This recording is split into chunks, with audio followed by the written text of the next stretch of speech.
Is Ezekiel 23. So even when I read this story, I get a little bit confused with what's going on here. So there's about story about two women in prostitution and God's judgment on them.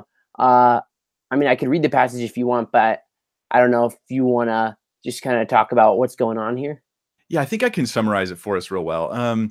So the passage follows the story of two prostitutes, like you said. And the question is, what is going on with these two prostitutes in the middle of Ezekiel 23? And the truth is, they're not real women. They're actually, they're symbolic of the northern and southern kingdom of Israel. So after David's time, after Solomon's time, the kingdom split into two pieces. You have the northern kingdom, and the capital of the northern kingdom was a city called Samaria. The capital of the southern kingdom was a city called, you probably know this, right? Jerusalem. Jerusalem, right? Okay, so Jerusalem is that capital. So he takes those two capital cities, Samaria and Jerusalem, and he talks about them like women. And you'll notice in the text, a lot of times God deals with Israel, talks about it like it's a her. We do this with nations today as well. So Ezekiel 23 verse 4, he says about these two prostitutes, he says their names were Aholah, the elder, and Aholibah, her sister. So he gives them these two names, but then he explains what he means. And they became mine, and they bore sons and daughters. As for their names, Samaria is Aholah, and Jerusalem is Aholibah. So it's Samaria, the city, the capital of the northern kingdom, that's Aholah. Jerusalem, the capital of the southern kingdom, that's Aholibah. Now those names, Aloha, Aloha, that's different. That's Hawaiian, right? Aholah, it means her own tabernacle, and Aholibah means my tabernacle is in her. And so when you look at the nature of the southern and northern kingdoms, this makes a lot of sense, because the northern kingdom, she has her own tabernacle. That's not where the temple was, right? But they set up a false tabernacle up in the northern kingdom and had the worship of these, basically apostate worship. They didn't want their people going to Jerusalem for worship because the kingdom had been split where the temple was. So they set up these false tabernacles in the northern kingdom. So God's pointing that out. He goes, Samaria, they were apostate.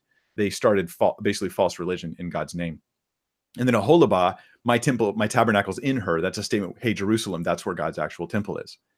So then he goes on in the passage, as you read it, he talks about how the northern kingdom, how they came from Egypt, just like Israel. She came from Egypt and then decided to prostitute herself to these other nations. I want to be like the nations around me. I want to sin like the world around me and not be faithful to God. And then God used those nations to judge her.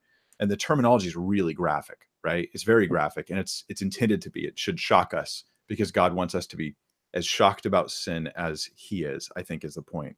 Then it talks about the southern kingdom after it does to the northern, and how they're going to suffer the same judgment because they've become even worse than the northern kingdom.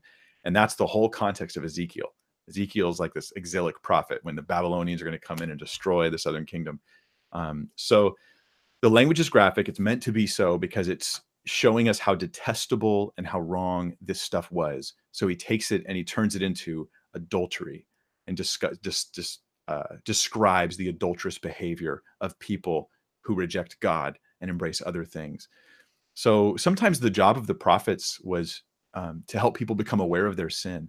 I know for me personally, I'm more aware of my sin now than I was when I was younger. And the more I walk with Christ, the more I become aware of the wickedness of my own sins. And so I think that that's what Ezekiel's doing, is he's drawing out the depravity of sin. And so it's tough. It's a tough passage to swallow, but it's there to show us sin that we might become repentant over those kinds of issues.